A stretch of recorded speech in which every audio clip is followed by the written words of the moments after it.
Hey guys, what's going on? Dr. Gonzo Boogie back again for another update video. This is going to be another quick little update video. I only got a few things to show here. I got a little stack of DVDs here to show, and after that I got an awesome little stack of Blu-rays. A lot of cool special editions here to show you guys.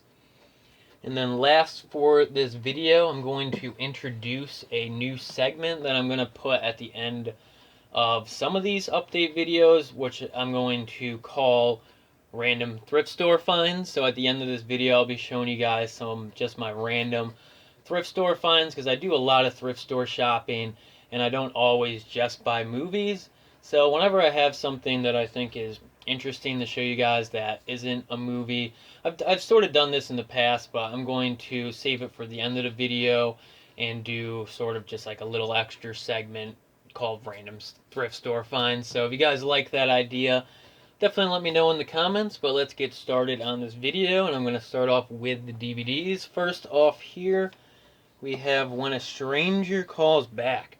This is the sequel to When a Stranger Calls, which I got the DVD for that right here. Might as well grab it. Alright.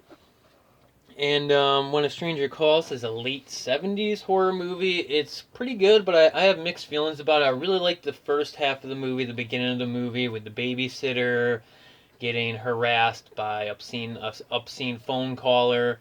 And, he's telling her to check on the children, stuff like that. And later you find out that the killer is upstairs the whole time, which is based on the same urban legend that Black Christmas kind of took a few ideas from. That part is really well done. I have issues with the later half of this movie. You follow a cop, and he's kind of looking for the serial killer. I think it takes place maybe like 10 years later or something like that. I think the killer's either out of jail or something, and you follow the killer around, which the killer is a very despicable type person. Not really the type of character you want to be following around. And then kind of the hero for the movie, the cop. The actor who portrays the cop or the detective, whoever it is, he does a good job. Don't get me wrong, but he's a little out of shape for the role, I would say. And you spend in the movie, he's chasing after this guy, running through the city, a lot of like high endurance type stuff like that. And the actor who plays the detective guy is very out of shape, and he's constantly out of breath, and just it's almost funny a little bit, and I feel like that takes away from the seriousness of the film. So I have mixed feelings about When a Stranger Calls, but I do think it's a good movie, so enough of that. But back to When a Stranger Calls Back. I've never seen this. I think this one came out in the 80s. If you guys know, definitely let me know in the comments. I forgot to check before I did this video.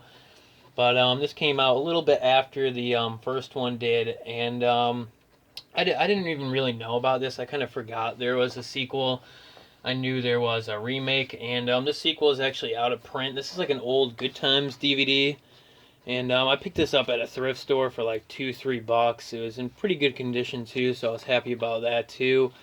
And when I got home, I checked on Amazon, and people were selling it for like $30 to $60 on there. I guess this is the only DVD release that's ever been put out for this movie, this old Good Times release, and it hasn't gotten a Blu-ray release or anything like that yet. So it's a bit out of print, hard to find. Glad I picked it up on Amazon. A lot of the reviewers said this one was actually better than the original, so I'm actually really looking forward to checking this out. If you guys have seen it, recommend it, anything like that, just let me know down in the comments. Let's move on to another weird sequel, Jaws the Revenge. This is the fourth in the Jaws movie series and the last. And actually, before I picked this up, I didn't have any of the Jaws sequels on DVD or Blu-ray. I actually just upgraded Jaws to Blu-ray, which I will be showing in a little bit, and I plan on picking up all the Blu-ray copies of the Jaws sequels. But again, I saw this at a thrift store. It was only like a couple bucks. The old Good Times Snapper Case edition. It was in pretty good condition. Figured I'd pick it up. Might give it a watch. It's been a while since I've seen this one.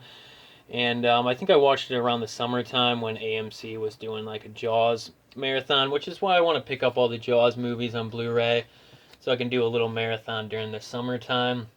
But I just thought it was funny that the shark was still chasing after Sheriff Brody's family, like after all these years and after he died. I think you find out in this movie that he's passed away or something like that. In one of the sequels you do, and it's a little ridiculous at this point, but you know, can't go wrong with shitty horror movie sequels. Jaws, one of my favorite Spielberg movies, one of the best killer animal movies, and you know, what do you expect from the fourth in the series? But I remember it being pretty fun. Alright, last for the DVDs though, we have the Kong Collection. This is a weird public domain budget box set that I picked up off eBay. Actually comes with 2 King Kong rip-off type films. Comes with Queen Kong and Kong Island. And I have not watched these yet. From what I've read about them, they seem like they're sort of comedy type horror, schlocky type movies with that are like King Kong rip-offs. Queen Kong, it has like a woman, a female gorilla in it, and Kong Island. I'm not really sure too much about that, but it looks like a lot of fun. But I saw this box set on eBay. I was just randomly searching King Kong stuff, and I just thought it looked really cool. The artwork was really nice on this, and I liked how they were both in their own separate cases and all that with their own artwork. Let's take a look at these actually, the separate releases. First off, Queen Kong. Again, like I said, I haven't watched these yet. I'm really looking forward to watching these. I actually like watching and collecting King Kong movies and rip-off Kong movies or killer gorilla movies. It's a weird genre that I like. I would say the Gorilla on the Loose genre is kind of a sub-genre of the King Kong rip-off movies. You saw a lot of those in the 40s and 50s. I actually have an alpha video public domain set, you know, like the Ape Man, the Gorilla with Bela Lugosi, Lon Chaney, films like that. Those are like the Gorilla on the Loose films. I like to collect those, and I also like to collect weird King Kong movies, so I was really happy to get this off of eBay. And again, Queen Kong looks like a lot of fun, ridiculous stuff here. Can't wait to check that out. And also Kong Island, which again, this looks like it's probably a lot of fun. This was released by a company called Retro Media. I don't know if you guys ever heard of them before, but it's a really nice looking box set, especially just for some budget releases. So cool stuff there. And I think both of these films are out of print too. So I've had some luck this week getting some out of print stuff. I got that When a Stranger Calls Back. I'm pretty sure this set is out of print. And at the end of this video, I got a pretty cool Blu-ray that I picked up that's out of print too. But let's move on. That was it for the DVDs. So let's move on to the Blu-rays. So first up here we have Jaws. Like I mentioned just a little while ago, I upgraded my DVD copy of Jaws to Blu-ray finally. And also, like I mentioned before, I love Jaws, one of my favorite Spielberg productions. Started the whole killer animal subgenre of horror movies, just all-time classic here.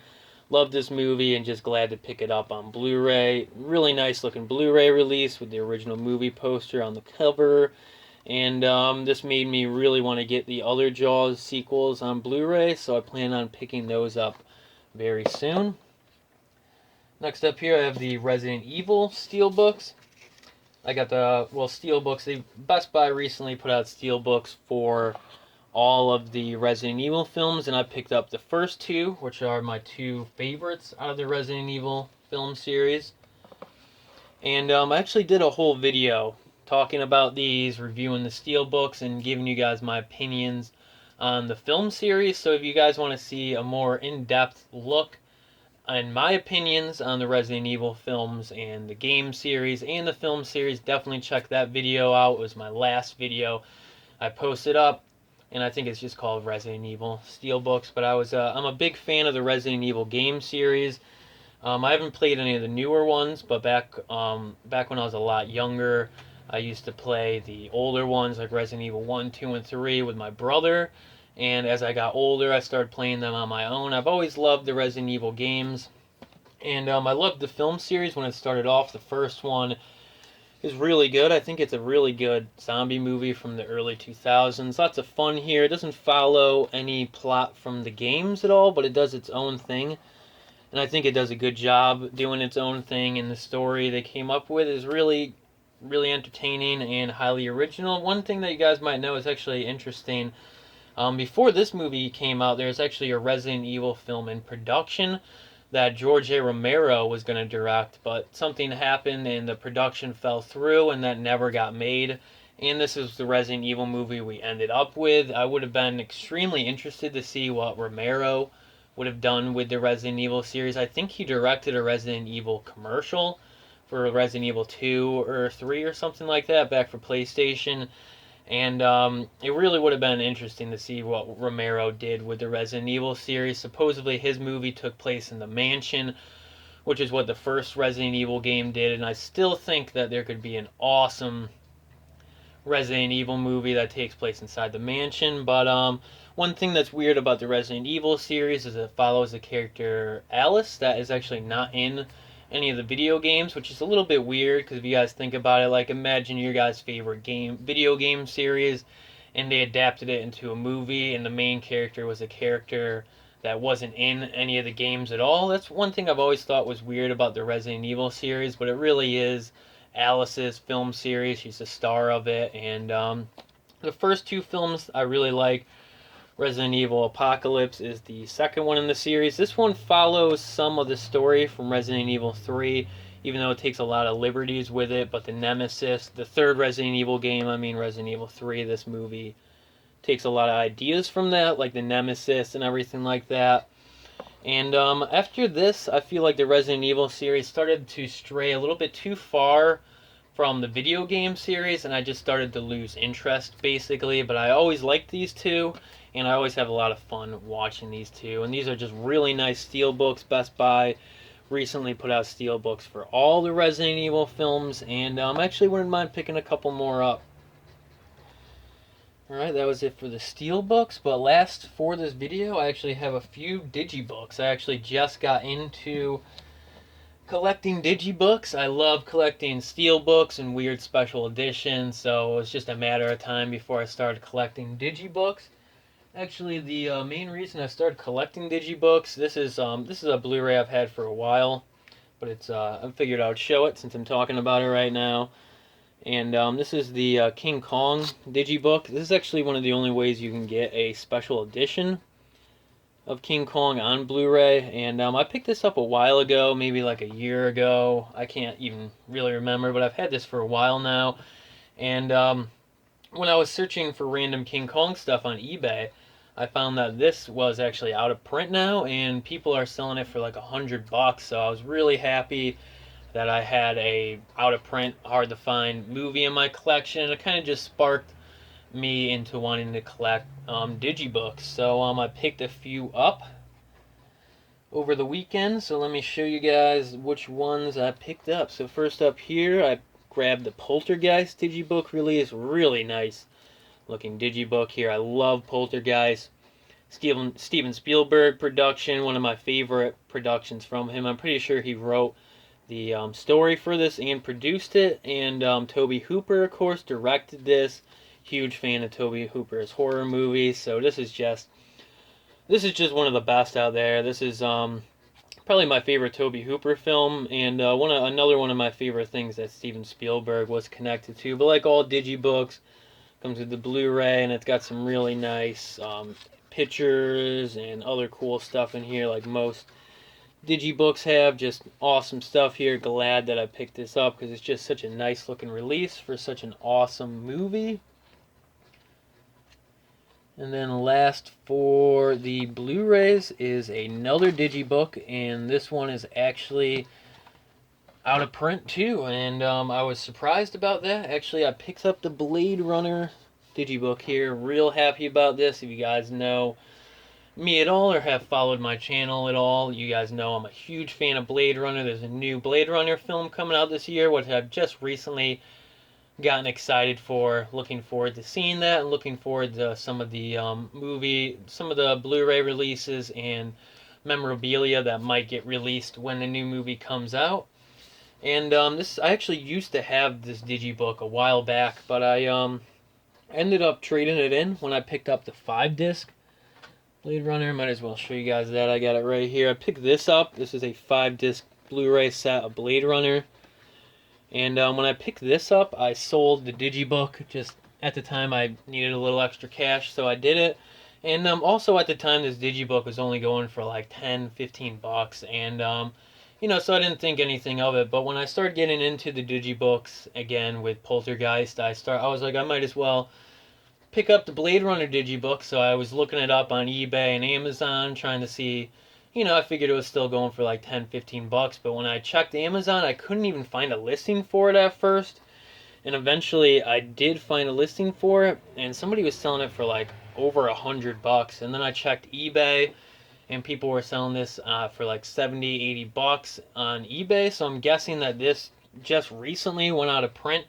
So I remembered FYE. The FYE that I live closest to had a copy of this brand new for 20 bucks. So the day after I found out that this was out of print and going for a decent amount of money on the computer, I went down to FYE and picked it up for 20 bucks. So this is another out of print release that I picked up this week.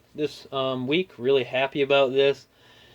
And I love Blade Runner, love Digibooks, and I love everything about this release here. This is a 3-disc set.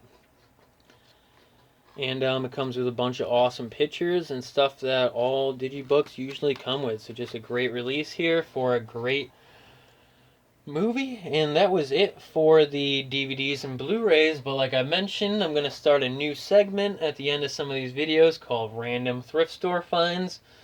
So let me show you some of the random stuff I picked up at thrift stores that weren't movies. So first off here, we have a stuffed doll or a stuffed animal, I guess, of Mr. Rossetti. This is actually a video game character from the Nintendo game Animal Crossing. One of my favorite video games. It's sort of like a Sims game where you live your own life in the game. You play like a little cartoony guy and you live in a village of cartoony animals. It's an awesome game. Trust me, if you guys love Nintendo, there's Nintendo references scattered throughout the whole game. Just a really fun game that you can sit down and relax to, which is nice to have a game like that every once in a while. And this character is actually Mr. Rossetti, and when you reset the game, he pops up when you turn it back on and basically yells at you for resetting the game. So he's one of the more annoying characters in the game. But when I saw him, this awesome doll at a thrift store, it still had the tag on it. Basically brand new condition, it's not dirty at all. A lot of times when you see a stuffed animal at a thrift store, it's like dirty, covered in little kid boogers and stuff like that. And this was in mint condition, brand new, so I was really happy to pick this up because Animal Crossing is one of my favorite games, and I just thought this was a pretty cool little stuffed animal guy. And then last for the random thrift store finds, and last for this video, is the Marvel Comics Marvel Zombie collection thing. This is one of those collections. Sorry about the glare there. This is one of the collections. I'm pretty sure this is volume 1 out of the Marvel Zombie storyline. I think it was a sub-series in the Fantastic Four recent comic series, the whole Marvel Zombies thing, and this is like the first 5 or 6 issues compiled into one volume. You guys know what I'm talking about, these Marvel releases like this. I forget what you call these, but really cool here. I picked this up for, again, $1 at the thrift store. I've always wanted to read this. I love Marvel ever since I was a little kid. I've been a hardcore Marvel fan, and I'm also a huge fan of zombies. So when I heard about this and I saw some of the action figures and other things related to this, I always wanted to read it. So glad to finally pick it up. If you guys have ever read this, think it's any good, think it's cool stuff here, definitely let me know down in the comments. But alright guys, that was it for this video. Like always, I hope you guys enjoyed it, and if you did, definitely give this video a thumbs up. Leave a comment, subscribe if you haven't, and I'll see you guys next time.